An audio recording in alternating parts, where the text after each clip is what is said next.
Napaiyak ko yung kaklase ko dahil sa ginawa ko. Grade 3 ako noon. Isang araw ay nasa school kami at uwian na. Nung kukunin ko yung bag ko hindi ko makuha. At nagtatawanan yung mga tropa ko.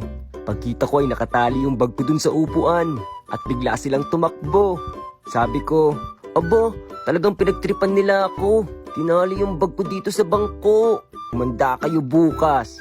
Gusto ko pa naman umuwi ng maaga. Ano ba naman tong higpit-higpit? Kinabukasan ay tsumempo akong walang mga tao dun sa room namin. At kinuha ko yung 2 bunot. At nilagay ko dun sa bag ng tropa ko. At nung nag-uwi na kami ay tawa ko ng tawa.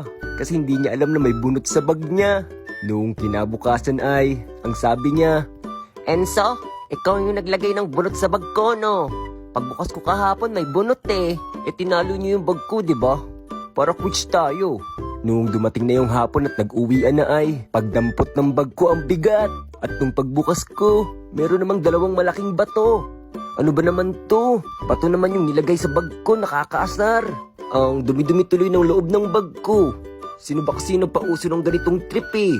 At tinanggal ko na nga yung 2 batong malaki dun sa bag ko na yon. At ang sabi ko sa isip ko, ano kaya yung magandang ilagay sa bag nila nang hindi nahahalata? Kasi panigurado, itatago nila yung bag nila sa hapon. Nung pag-uwi ko ng bahay ay, nakita ko yung aso namin. At nakita ko dun sa tabi niya na merong isang tumpok na. Dilaw na tae. Dinaspan ko yun at nilagay ko sa papel. At binalot ko. Saktong-sakto nung umaga ay flag ceremony. At nakapila na lahat ng mga kaklase ko. Sumaglit muna ako dun sa room para ilagay yung tae ng aso ko.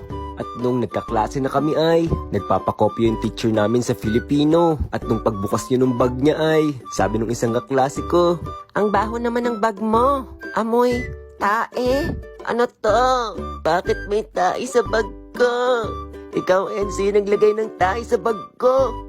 Ayun, at napagalitan ako ng teacher namin. Mula noon ay natigil na yung mga paglagay-lagay sa mga bag namin ng kung ano-ano. At dahil doon napatawag pa yung magulang ko.